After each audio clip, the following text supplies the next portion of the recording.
we continue in United Kingdom.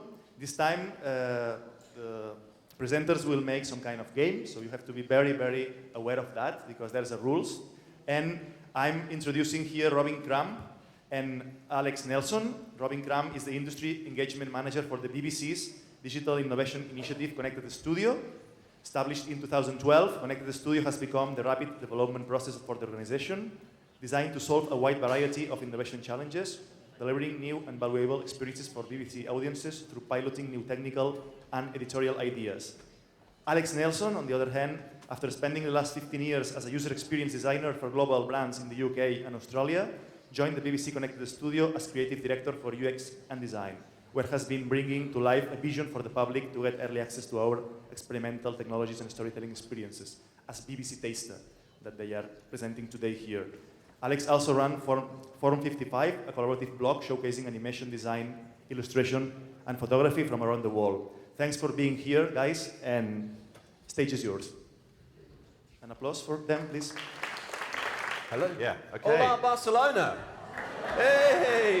Here we are. Yeah, back in the game. Excellent. Yeah, so we're going to talk to you a little bit about innovation at the BBC and ways that that kind of impacts the way that we do digital storytelling. So a little bit about myself and Robin. So we both work for an innovation program in the BBC called Connected Studio. We're not commissioners, we're not filmmakers. What we are in the BBC, we're enablers. We help enable change and innovation for everybody that works inside the BBC. So to give you a little bit of history about the BBC, so I'm hoping most of you have heard of the BBC. We've been around since the 1920s.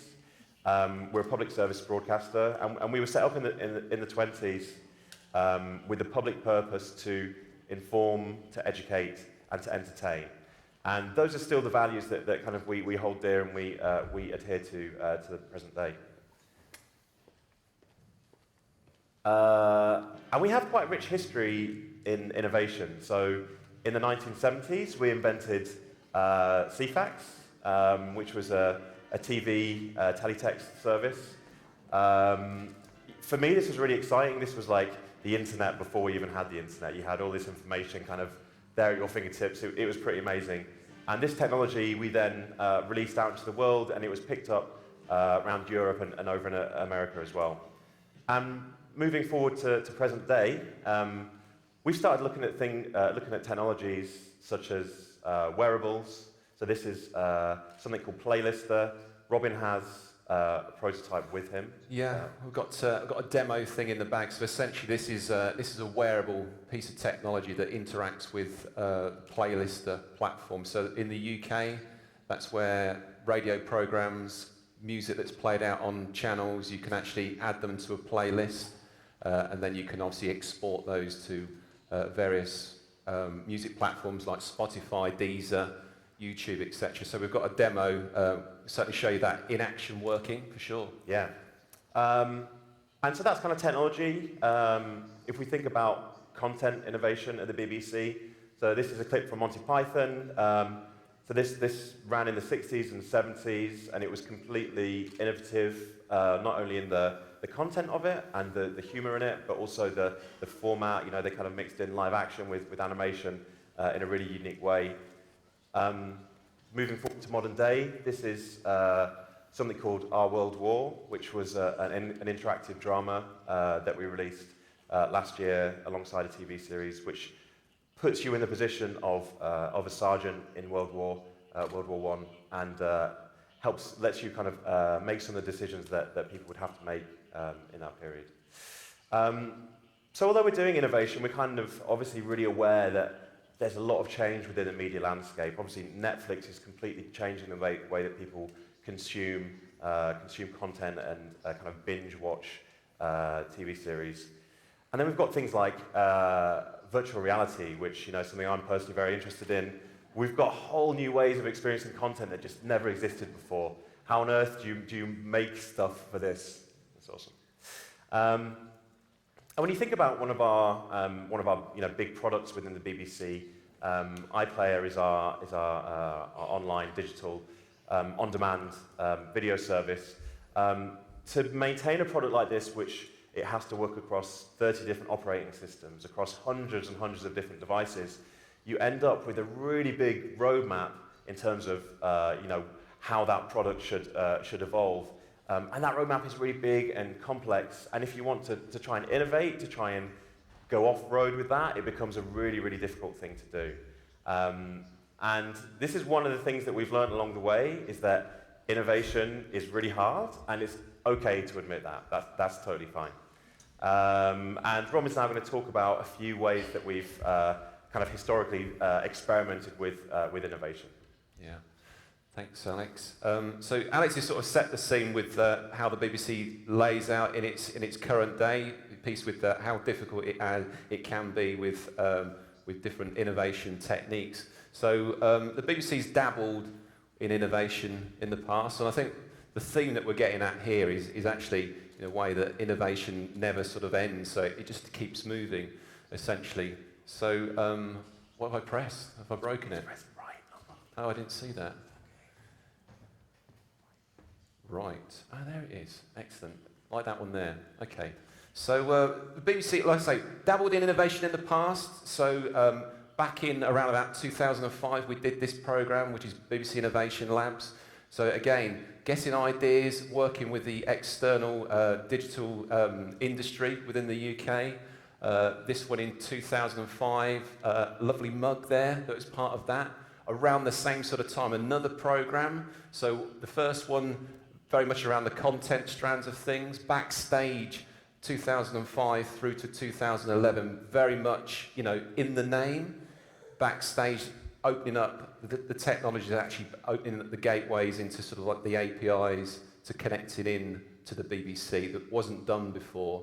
So essentially, what we've learned from those, it's, as I just mentioned, it's a never solved thing. You have to continuously keep doing those. So innovation labs, backstage, just those precursors that gets us to that thing. I've pressed it again, Alex. There it is, Connected Studio, which is the piece that we're getting to. So it's taken us 5 minutes to get to that slide, which is good. So Connected Studio, as Anu rightly mentioned at the top of the conversation, the introduction, it started in 2012, and essentially it's a partnership between our research and development side of the business, which is the technology piece, and our marketing and audiences, which is essentially keeping the audiences at the heart of everything that happens within the organisation.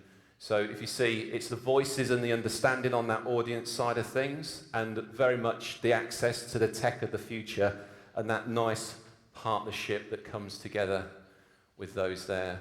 So how Connected Studio works, it's again, it's another external collaboration piece. So most definitely open up to you guys as well. Doesn't matter that you're here in Barcelona. We'll get to other opportunities of coming up in the future. So external collaboration is key as part of that.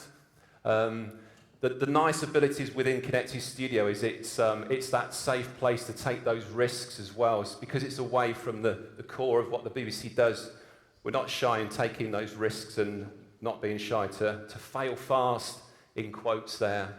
And then this is a key piece as well, is actually getting that exposure to audience as soon as possible, because they can sense check exactly if you're on the right trajectory. So this is just a nice timeline of one instance of how Connected Studio works. So I'm not good at this, I've got thumbs everywhere, so try that again. So it is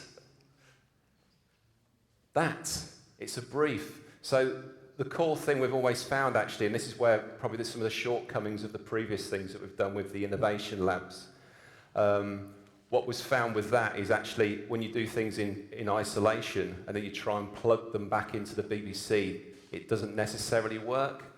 But with having a strong brief, we partner with the different departments within the BBC to actually define and shape what a brief looks like.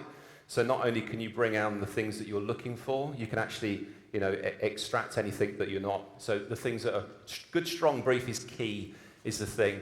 The creative studio, so these are event-driven pieces, Creative Studio, we bring everybody in, access to the expertise, but ultimately you're pitching, you're working up your ideas to the point at the end of the day where you pitch your idea in front of a panel of people, and then you'll get shortlisted to come through to our build studio. And that's where we'll pay people to come and be in the room, work up their ideas over a couple of days, access to content, again, technical infrastructure, ultimately proving a very rudimentary demonstration of what your idea is. But ultimately, we're leading towards a pilot, which is this taster platform that Alex will talk about shortly. But essentially, we're building to the point where we can actually invest in a pilot, and we spend figures up to £50,000 in testing those unknowns, which will ultimately get onto a platform.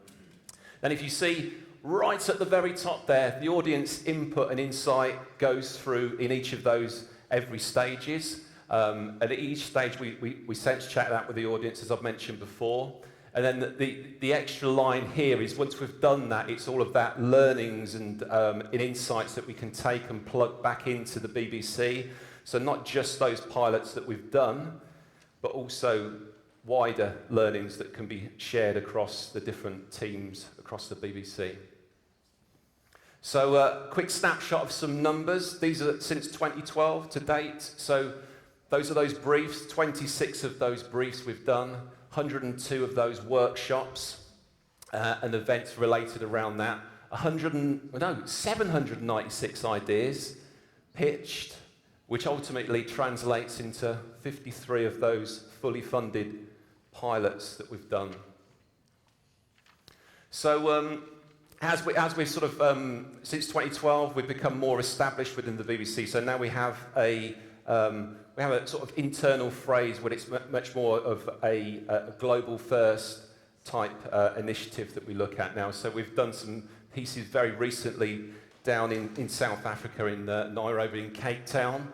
And then also we are doing a much broader strand of the future of content. So looking at different trends within content. So the first strand we're doing is very much about the video content. Some extra strands coming up very shortly, which we'll talk about a little bit later. News Labs, which is another part of BBC News, which is the innovation in the technologies. They're very much part of the Connected Studio family within this. Drama Labs is another new initiative with our colleagues down in Wales, which we've got an initiative going on with those guys, because drama is quite firmly placed down in Wales with Doctor Who, Sherlock, and this particular one, which is Hinterland, which is a new sort of proposition for the BBC there, and more. So, Alex, over onto this one. Thank you. Yes. So something, another part of Connected Studio is we do a lot of work evaluating and assessing different interactive tools that we can essentially give to our content makers. So we're looking at things, tools for interactive videos, such as Touchcast or Interlude.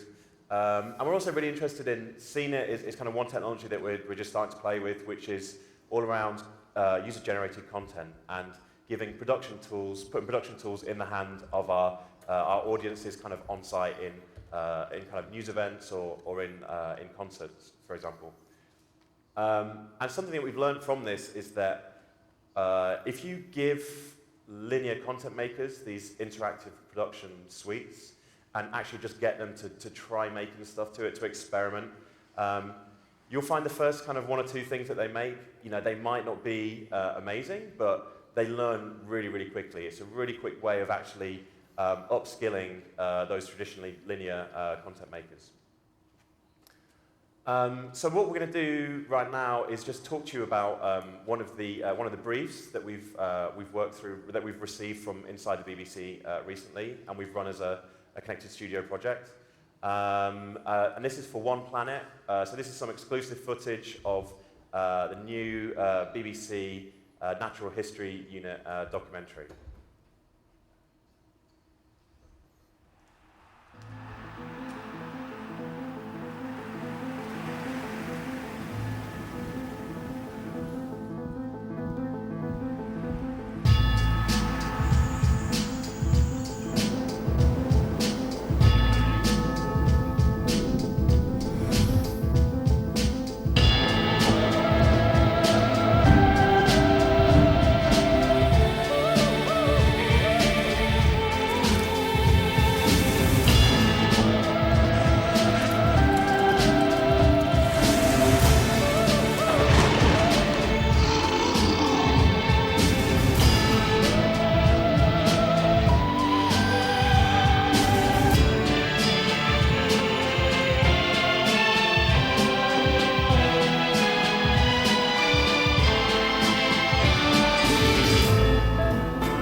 So that's a series that won't be broadcast until next year, I think. Was it 2017? Next year. 2017. 2017.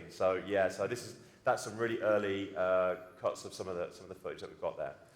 So the brief that we received for this was that they wanted to create an online experience that will complement this magical TV series.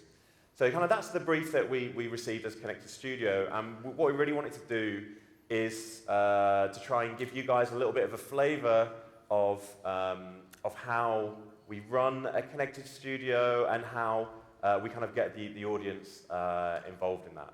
So we have no idea if this is going to work. We tried this last week; it kind of worked. So what we want to do, we're going to invite 2 teams of people to come up on stage, and you're going to have 10 minutes to come up with a really short idea, so just a title for your idea, and a very short 30-second pitch about this idea. But as we don't have very much time, we normally have like a day to do this, we're going to introduce a couple of kind of constraints to maybe help make this quicker. So we're going to give you a technology that this should work on, and we're going to give you a celebrity who should feature on it, and hopefully that should help you inform your idea. So, how's it going to work, Alex? I don't know if it's going to work or not. Now, how is it going to work? How are we going to get people involved? You can see who can catch. Come on, guys. Be hand up if you can catch. There's a catcher. There's a over here. We've got one. So if people are putting their hands up, they understand what's going on. White shirt. Can you catch this? Can you catch that? Oh, round of applause for a catcher. Catcher at the back. Is there any catches? Is there any catches? Can you catch? Right at the back there. Got to try this one. Okay, here we go. It could go really wrong. You've caught it. Does that mean you're involved? Okay. It does. Well round of applause. Okay, so this is the bit that we're not quite sure. We did this last week and it worked, but we were in the UK, so I'm not quite sure how this will play out. But sir, if you can grab the person to your left and the person to your right, yeah? And if you want to come up here, round of applause for these guys. They've volunteered for this. Come on round. If you just come on round this bit here, we'll briefly bring you up here. Watch out for chairs. Watch out. Okay. Come on up. What's your name? My name's Philo. Philo. Lucia. Lucia. Emiliano. Emiliano. Round of applause for our first team. So, was it you guys here? Who caught it? Who caught it? You. So, are you involved, yeah? You're involved. So you, sir, are with this lady, and you as well? Come on. These 3 here, round of applause. Come on, let's have it.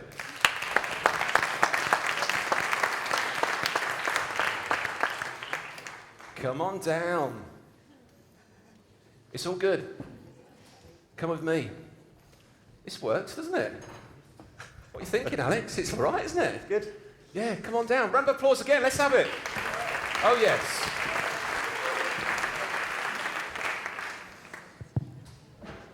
It's all going to be fine. Don't worry. It's all good. Remember, this is just for fun. Come on round. Here they come. Round of applause on stage. They're coming. Come on. Who have we got? What's your name? Juliana. Giuliano. Clara. Clara. Cocky. Round of applause again. There they are. Okay. So this is the bit that we're planning now. So we've got the balls back. So remember, this is the brief. So create an online experience that will complement this most magical TV series. So we've all seen the clip. Remember, it's just for fun. Don't worry, we're not going to keep you up there the whole time. We've got some seats just down the backs here. So first of all, what's in here? Is this It's a technology. Technology. So do you want to dip your hand in there and pull out one of those? Don't show it to anybody. Yeah, don't show Keep it to yourself. Show it to your team, though. Yeah, so you've got a technology. Okay, and these guys are technology as well. In a Doc's Barcelona bag, no less. Right, remove those. Let's pop these in there. Take that one out. Drop that in there. So the next bit, this is the celebrity piece. So we've got the brief, we've got the technology. Now we need a celebrity/talent person. Then you guys as well, grab one of those. Yeah, just keep it to yourself, don't show anybody else. Right, okay, so now what we're going to do is you guys will take those 3 seats there, you guys will take those 3 seats there, Alex will carry on with the presentation, and then I'll just dip between both teams. So you've got 10 minutes, brief, celebrity, tech, come up with an idea, and then the idea is to come back and present your idea with a quick synopsis, quick heads up of what your idea is, and then we will get the reaction and feedback from the crowd of who the best idea is. And the best thing of all, we've got some prizes as well to the best team. So it's no pressure, it's a little bit of fun just to see how this process works very quickly in 10 minutes. So round of applause while these people just go down into the corner. You guys take those there, you guys take those there. Excellent stuff. It could go really wrong, but who knows? It's good, yeah? Over to Alex. Thank you. Okay, on with the show. So, so back to Connected Studio. So we were running these workshops and we were coming up with all of these great ideas. But what we found was that we kind of ended up with almost a bit of a graveyard of things that maybe they didn't really have anywhere to live, or maybe the APIs that we used to build them had kind of like fallen over and they stopped working. So we started thinking about, do we need a greenhouse? Do we need a space where we can grow and nurture these ideas? Or do we need more of a sandbox, somewhere that we can play and kind of have people get their hands dirty?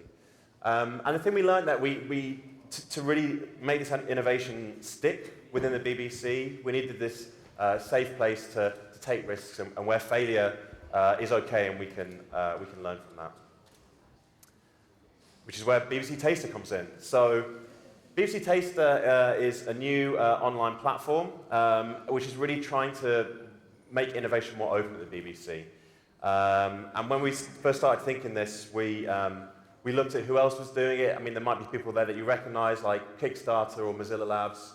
JLab at the top is actually John Lewis, which is like a department store in the UK. They have this amazing open innovation platform. And we're like, if a department store is doing open innovation, then why aren't we? We should be doing this. So now I have just a quick video that explains a little bit more about Taster. Take a peek at something new from the BBC. Taster is your chance to sample the latest experimental ideas and see which ones you enjoy the most. From interactive mashups to stories that go deeper. You control what you watch and do. All ideas on Taster are fresh and new. Some might be a bit ahead of their time, while others might be right on time. Great ideas can come from anywhere. Who knows why some fly while others don't? That's where you come in. As you try out new ideas on Taster, you'll get the chance to rate them. We'd love to know what you think, and feel free to share your favourites with friends, so that they can have their say too. Who knows? You could be the first to spot the next big thing. BBC Taster. Something new is starting, and it starts with you. Okay, so Taster essentially is a website that's the home for new ideas that the BBC develop. It's also kind of our version of beta, so kind of our label that, if someone sees Taster on the BBC, they know that this is a kind of experimental thing. And importantly, it's a place where we can invite our audience to rate the ideas that we're making and to feedback and let us know what they think of them. An interesting learning we got out from this actually was around the use of beta, and we did a lot of testing with our audiences around this and the language that we used to describe it. We found that audiences still don't really get what beta means. They don't understand the fact that sometimes you have to make a rough version of an idea before it becomes a real thing. So that really informed the language and the tone that we used to describe the new ideas. And it kind of meant that we kind of stayed away from like the innovation word and talk about new as being the kind of the currency that's most useful for these younger audiences that we were trying to attract. It's a collaboration between BBC Digital, which is a big department within the organisation, and TV. So there's always a kind of a technology and a kind of editorial content mix there. We're not an innovation program. There are lots of areas within the BBC doing innovation. We're essentially there just supporting it. So Taster, yeah, it's a responsive website which is live. You can access it from anywhere in the world. Feel free to check it out after this. And it kind of serves as, you know, an index that shows all of the stuff that we're doing. But it also has a very important element, as I mentioned, where users can give an idea a quick star rating, and it's really quick kind of multiple choice feedback for what they thought of it. We kind of wanted people to feedback that aren't people that would normally, you know, fill out a long survey form, which, you know, nobody really likes doing. So we've got this really quick and easy response mechanism, which then feeds into a dashboard, which anybody from inside the BBC can actually look at this and see what people are saying about the pilots, the new ideas that we're trying, and see how they're performing. We've got content from all over the BBC, both kind of development and production teams, and we're really trying to focus on looking at new talent, new digital formats, digital products and features, as we kind of mentioned before, and really importantly for us, you know, as the same as Channel 4, we're really interested in these kind of 16 to 24 audiences who typically aren't that well served by online products within the UK broadcasting. But every idea that we put on there, it's really important that we have a question that we're trying to ask ourselves and trying to get our audience to help us answer. And these are a few examples of ideas that are on there and the question that informed them. So one of them is looking at arts-based content, which didn't have very good engagement with younger audiences. So we did a pilot looking at how we could create something that would be more engaging, more interactive, specifically aimed at kind of 16 to 24-year-olds. We've been asked to write poems, basically lightly based on the game of consequences, if you remember that when you wrote a little bit and then folded it over and passed it on. So we had to write a poem about the feet and then the torso and then the head area. They didn't have to connect necessarily, didn't have to be one whole coherent poem, but the idea was that we came up with 3 pieces that could be played around with, and we could make up our own bodies or see what bodies could come from this mix of body parts.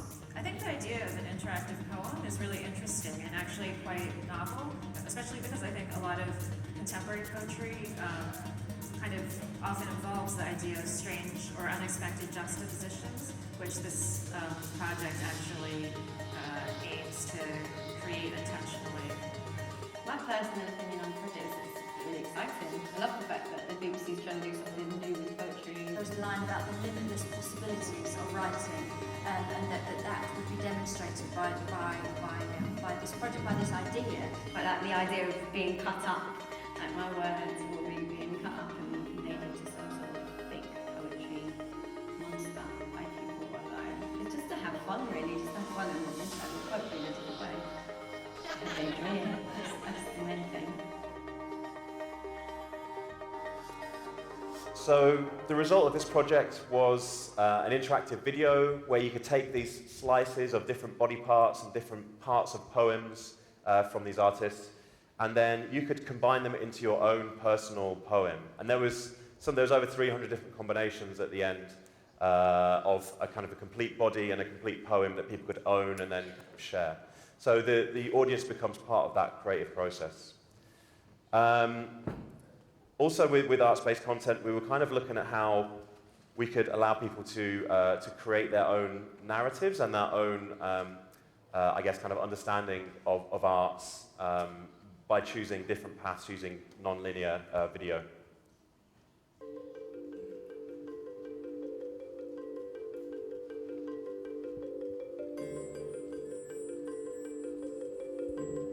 Private View is an interactive gallery tour where you can choose where you go and the paintings that you look at. So you can decide what side of Turner you want to explore.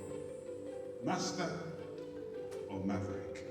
We wanted to give people as many options as possible in the story tree, but whenever you give someone a new choice, you have to tell a whole new linear story, and you have to make sure that that story works all the way down the line. Babylon is burning with anxiety. There's a bit of the Maverick in here. Oh yes, Fire is radical. Fire is chaos. But the stone of the bridge still stands. For now, light and darkness are in balance. But you have to choose. The great thing about these films is that people can spend as much time as they like with a particular artwork, and they can go into as much depth as they like, into its background, into its context. And that's the great thing about these films, really, is that ultimately we're providing the viewer with the choice. Choose your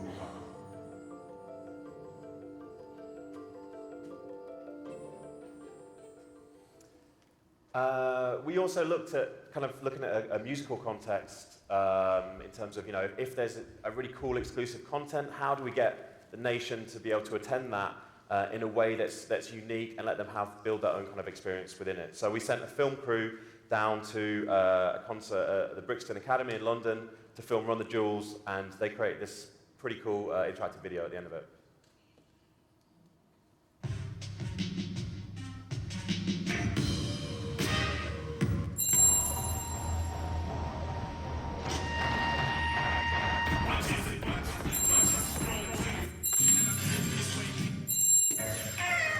Do you want the story of how Meow the Jewels happened? We got told to put together some custom t-shirt packages. He got stoned and Made a joke. that joke was taken up as a dare by a young man in Arizona. And now you have us having to make an album of cat noise. Yes.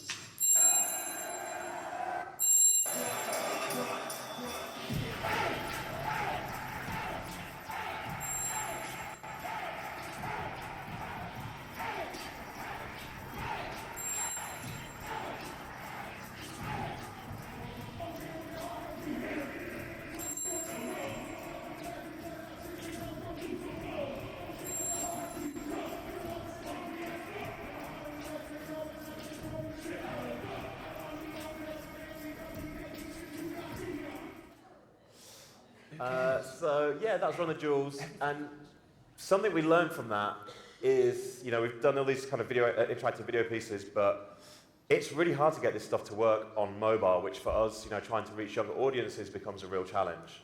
So if any of you out there are working on interactive video for mobile, it'd be great to hear from you and to talk to you afterwards about how you're doing that. Another project we did, so BBC News has lots and lots of archive footage that is kind of sitting there, we're not using it. So we thought, how do we give more value to that footage? So we created Your Story, where you can log in with your Facebook or just enter your details manually.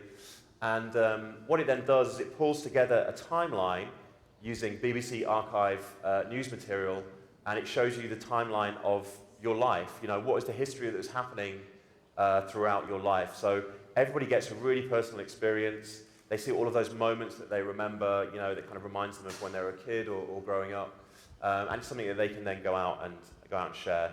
And it was kind of interesting for us because we can give archive footage just completely new meaning and new value just by recontextualizing it around a user's life. And one last one quickly is we're kind of interested in voice technology. This is kind of something that's new and emerging. And we've started to look at how we might actually allow somebody to interact with the BBC only using their voice. This is pretty cool. I think it's kind of, got some interesting accessibility implications. And, as a UX designer myself, I think it's very interesting just to see someone kind of sitting back and interacting with a website rather than kind of being all up forwards in it. Okay, now, not much time left, so we're going to check back in with our teams. How you doing, teams? Are we good? All good. Yeah, there's, I've got to say... Team number one over there. Two. Ready? Yeah. Okay, confident. Two awesome ideas. So let's welcome a round of applause for our teams that have been beaving array in the background. Come on up, guys.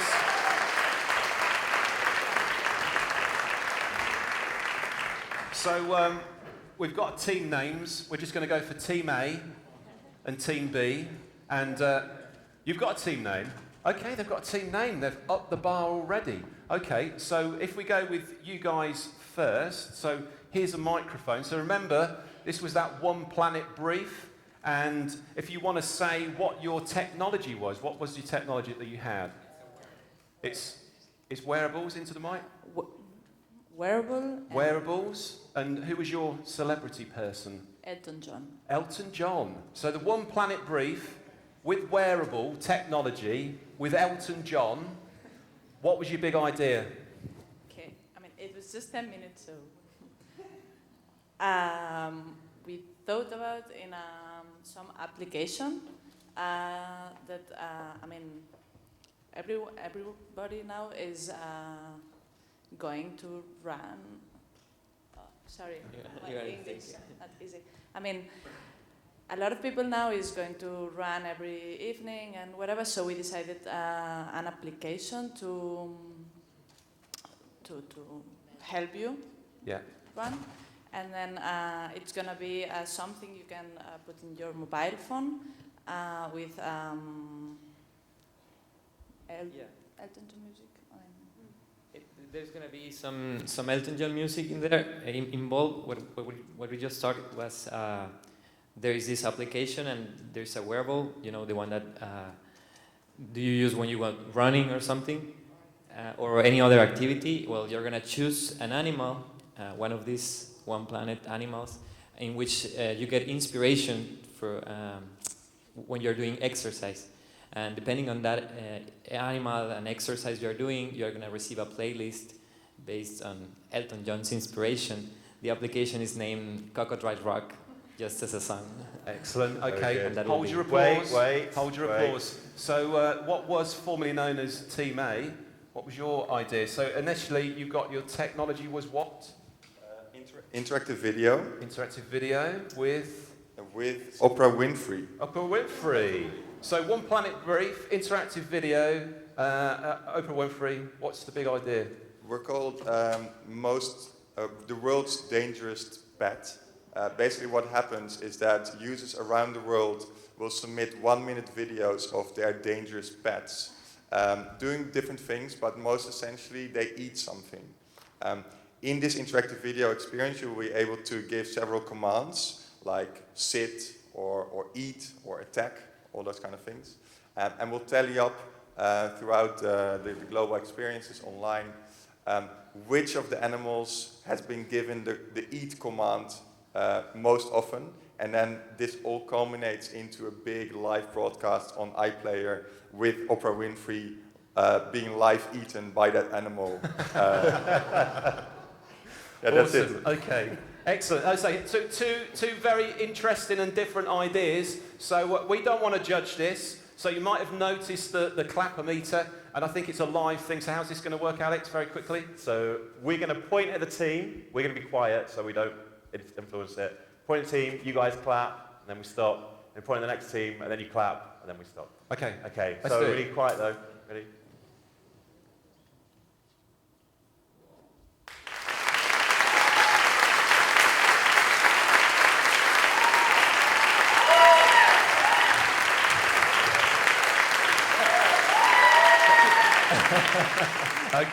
Okay.